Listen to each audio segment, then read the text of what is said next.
लगातार शहीद स्मारक पर 20 दिन से राष्ट्रीय लोकतांत्रिक पार्टी धरना प्रदर्शन कर रही है। एक दिन हमने बड़ी गिरफ्तारी का कार्यक्रम भी रखा और 25 तारीख को आर पार की लड़ाई का ऐलान है। मानसरोवर के अंदर 1 लाख युवा राजस्थान का जुटेगा। मुद्दा है एसआई भर्ती को रद्द करे, आरपीएससी का पुनर्गठन करे और ये जेटीए का जो एग्जाम कराया परसों भजनलाल सरकार ने, और उसमें जिस तरह ओएमआर सीट जो कुछ सिग्नेचर नहीं है तो इसको भी रद्द करने की हम मांग कर रहे हैं। तीसरे आरपीएससी के जितने चेयरमैन थे उनसे पूछताछ क्यों नहीं हुई और एसओजी 400 लोगों को फांसी बता रही है, अभी तक 53 ही क्यों पकड़े गए? एसओजी में उंगली उठ रही है और आइंदा जो भर्तियां हो उसमें पेपर लीक की घटनाएं नहीं हो और भारतीय जनता पार्टी अपना वादा याद करे। प्रधानमंत्री जब आए थे राजस्थान के अंदर, गृह मंत्री आए तब उन्होंने बड़े बड़े भाषण दिए और कहा कि भर्तियां भी रद्द करेंगे, पेपर लीक के माफिया को छलाकों को पीछे डालेंगे, एक नीति बनाएंगे, राजस्थान के अंदर कड़ा कानून बनेगा। ये बात इन्होंने कही थी। प्रधानमंत्री जी 22 तारीख को आ रहे हैं। मैं प्रधानमंत्री जी की कुछ चीजें मैं आपको बताऊंगा। 1 जनवरी 25 अक्टूबर 2015 के अंदर घोषणा हुई। ये 25 अक्टूबर 2015 मन की बात का संस्करण है। प्रधानमंत्री ने कहा कि केंद्र की ग्रुप बी, सी व डी की राजनीतिक सेवाओं से इंटरव्यू खत्म किया था, जिसमें audit officer, account officer, CBI inspector, income tax inspector, enforcement officer, ED, GST सचिवालय, ये सब इंस्पेक्टर, दिल्ली पुलिस आदि, इन सब में भर्ती SSC combined graduate level exam के द्वारा होती है, जो कि 2 टायर ऑब्जेक्टिव एग्जाम है। जबकि दिल्ली पुलिस ऐसा एक अलग से 2 tyre objective exam CPO exam होता है। ये घोषणा 1 जनवरी 16 से लागू हो गई है। 19/5 को मोदी जी की तरह राजस्थान सरकार ने 42 ग्रेड बेस्ट तक की 15/7 से साक्षात्कार समाप्त करे। दिल्ली पुलिस एसआई उत्तर प्रदेश, उत्तराखंड, हरियाणा, पंजाब, बिहार में, झारखंड में एसआई भर्ती में साक्षात्कार नहीं है और प्रधानमंत्री कह रहे हैं कि साक्षात्कार खत्म करो देश के अंदर। तो मेरी मांग है कि राजस्थान सरकार भी एसआई के जितने भी आगे और ग्रेड का दिल्ली ने कहा है एग्जाम होने उन पर इंटरव्यू खत्म करना चाहिए। जो में भी बहुत बड़ा गड़बड़ जाल हुआ, जो में ये इच्छा के नंबर होते हैं कि मैंने पूरे भी दे देते हैं। कांग्रेस नेता हूँ, जो रिश्तेदारों की लिस्ट आई थी तो सबके 80 से ज्यादा नंबर थे। ये दुर्भाग्य है कि प्रधानमंत्री यहाँ आ रहे हैं और सब कमेटी की मीटिंग का ढोंग करके, और आज इन्होंने गोलमाल जो बात की, अरे जो करना करो ना, मना कौन कर रहा है? आपको डर क्यों रहो? किससे डर लग रहा है आपको? बताओ। भजनलाल जी सत्ता के अंदर, और सबसे बड़ी बात अभी मीडिया के अंदर देख रहा था कि प्रधानमंत्री कार्यालय बीकानेर दौरे को लेके वहां के मिनिस्टर अब्दुल नाम जी से बात कर रहा था। ये मुझको पता ही नहीं लग रहा। सीएस सब जुड़े जाके पीएम को करके क्या चाहते हैं? पीएम का भरोसा उठ गया राजस्थान के भजनलाल और इन लोगों से। उनको कहीं नहीं मन में ये गिल्टी हो रही है कि मेरे से चूक हो गई और मैंने आनंद फान के अंदर ये कह दिया कि भाई पर्ची से सीएम बना दो ताकि झगड़ा खत्म हो जाए। लेकिन ये पर्ची सरकार ले डूबेगी बीजेपी को, ये भी इनको आता न पता। भजनलाल जी तो वो मुख्यमंत्री है जिन्होंने प्रधानमंत्री को पहली बार किसी सीएम ने श्रद्धांजलि दे दी, कुछ नहीं बोल पाए। वो सत श्री अकाल की जगह सत सत अकाल और चाय जैसी बात करते हैं, सुबह कुछ कहते हैं, शाम को बदल जाते हैं। और कांग्रेस के उन तमाम नेताओं के लिए खुद कहते हैं कि अंधेरे के अंदर कांग्रेस के नेता में से मिलने आते हैं और फिर मैं उनकी मदद करते हैं कि भजनलाल जी मैंने। और हम 25 तारीख को इस बार आर पार की लड़ाई के बूथ के अंदर है।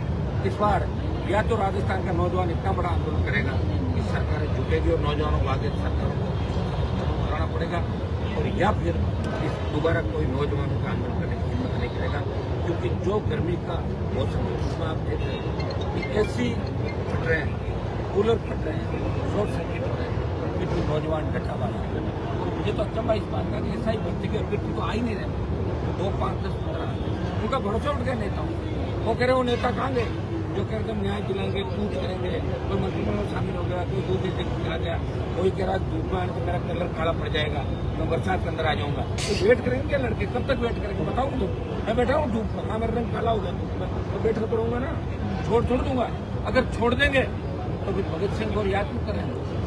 भगत सिंह फांसी में चढ़े, ये बात मैंने कही थी कि 1857 पीछे अगर राजस्थान में भगत सिंह जैसे लड़ाके होते यहाँ पार्टियां भी बनती और नौजवानों का तो वो जोश भी रहता। तो जो नारे लगाते हैं इंकलाब जिंदाबाद, भगत सिंह का नारा लगाते हैं, किसका नारा लगाए बताओ? नहीं कोई किसका नारा लगाए। और ये जो हालात बने, आज मैं धन्यवाद दूंगा तमाम हमारे जिलों से यहाँ पे छात्र बड़ी तादाद में अंदर नौजवान पहुंचा है और ये इसके लिए भी पहुंचा है कि 25 की जिम्मेदारी क्या है। देखिए मोदी जी की जो रैली हो रही है इसमें पूरा मंत्रिमंडल, मंडल अध्यक्ष से लेकर सारी डीटीओ की बसें सीज करके, प्राइवेट बसें सीज करके और नाश्ता खाना सारा बंदोबस्त करके बीकानेर लोगों को लाके भीड़ करेंगे। 30-40 हजार की देखा तो 1 लाख कुर्सियां लगाते हैं भीड़ करेंगे, और इधर आरएलपी पार्टी का अंदर हमारे कोई विधायक नहीं, एमपी में है वो, लेकिन मैं कहीं नहीं जा रहा हूँ दौरा करने के लिए। इस बार मैं देख रहा हूँ कि राजस्थान का जवान खुद के हक के लिए कितना लड़ता है, आता नहीं आता है या फिर रैली के अंदर कितनी संख्या होती है। तो जवानों की भी अग्नि परीक्षा है कि जवान खुद आता है नहीं आता, ये मुझे देखना। मैं अगर रैलियां करने लग जाऊंगा चारों तरफ जाके तो अपना अभी 5-5 लाख की पीढ़ियां हुई थी। इसलिए मुझे राजस्थान के जवानों पर भरोसा है। उस तक मोदी को भजनलाल पर भरोसा नहीं, लेकिन राष्ट्रीय लोकतांत्रिक पार्टी के तमाम कार्यकर्ताओं को भरोसा है। ये अपने अपने साधनों से जयपुर में इतनी तादाद में आएंगे कि सरकार को झुकना पड़ेगा। और 25 की रैली नहीं कि रेला होगा, जिस तरह अग्निवीर का रेला जोधपुर के अंदर हुआ था, इस तरह राजस्थान का नौजवान इस बार कांग्रेस को भी सबक सिखाएगा। किस तरह कांग्रेस मजाक उड़ा रही है कि घर में बैठे कौन उनको पूछ रहा है, और कांग्रेस दादी नानी में दादी बात करा रही है, दूसरे मामलों में बोल रही है। और लेकिन इसके बारे में नहीं बोल रही है। ऐसा ही भर्ती करके आऊँ मैं, रोज कॉपी आपको दिखा रहा हूँ। कल भी मैंने RS की 21 कॉपी दिखाई, 18 की 2 कॉपियाँ दिखाई, JTA का दिखाया। हम सबूत के साथ सारी बात करते हैं, और जिनको मिर्ची लगती है तो हाईकोर्ट के अंदर जाए, जैसे मंत्री कह रहे थे कि हमारे को गलत आरोप लगे तो कानूनी नोटिस तो मुझे उसका मैं जवाब दूंगा। और हमारे पास सारी जो ब्यूरोक्रेसी से लेके जितने मसले के नाम है, कौन किसको बचा रहा है, सारी सूचियाँ हमारे पास है। 25 तारीख को ये जवान इस बार दिखा देगा कि 28 के अंदर ये भूल दोबारा नहीं करेंगे। 28 के अंदर हमारे सपनों की सरकार बनाएंगे।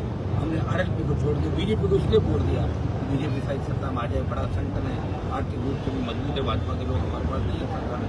तो इस बार आते ही भर्तियां रद्द करेंगे, RPC बंद करेंगे, और तमाम कांग्रेस के बड़े मगरमच्छ को पकड़ के जेल के अंदर डालेंगे।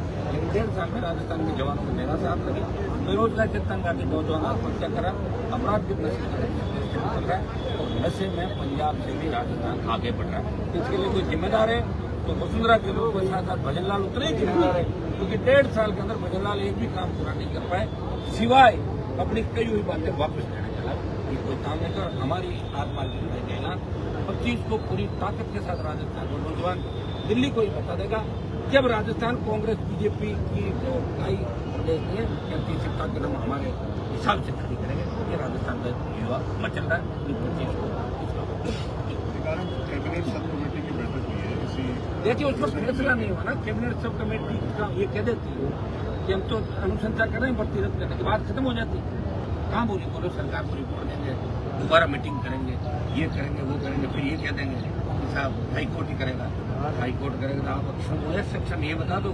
अगर सरकार सक्षम है तो घोषणा करे, और सरकार अक्षम है तो बोलते थे हम तो कर नहीं पा रहे हैं, डरे हुए हैं, इसलिए हाईकोर्ट करेगा। सरकार को करना ही पड़ेगा।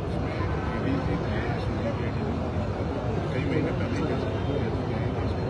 रद्द कर सकते किया जा सकता है। ADG ने कहा, BHQ ने कहा, सब कमेटी ने भी अनुशंसा CM को यही करी थी।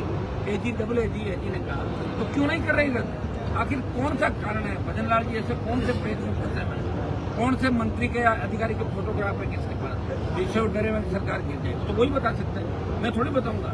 हमारी तो खुद की क्या स्थिति आप जानते हो, सड़कों पर बैठे फोन भी करें तो 4 बार सोचना पड़ता। सारे फोन से लेके चारों तरफ आई भी सर्विलेंस सारे क्षेत्रों से कार्य कर रखा है। सरकार डराने का प्रयास करी राजस्थान में, जो भी बोले मुख्यमंत्री को दिल्ली की भी यही आदत है, तो यूपी भी यही करते थे, NDDC भी यही करते थे, लेकिन फिर भी नहीं पता। अब कोई ये नहीं कहेगा कि राजस्थान में लड़ा करें। अब लोग कहेंगे कि राजस्थान के नौजवान अग्निवीर योजना का नेतृत्व करें, तो जैसे अग्निवीर को भी समाप्त राजस्थान के नौजवान मिलकर करें। ठीक है सर, धन्यवाद। और पूछोगे सवाल?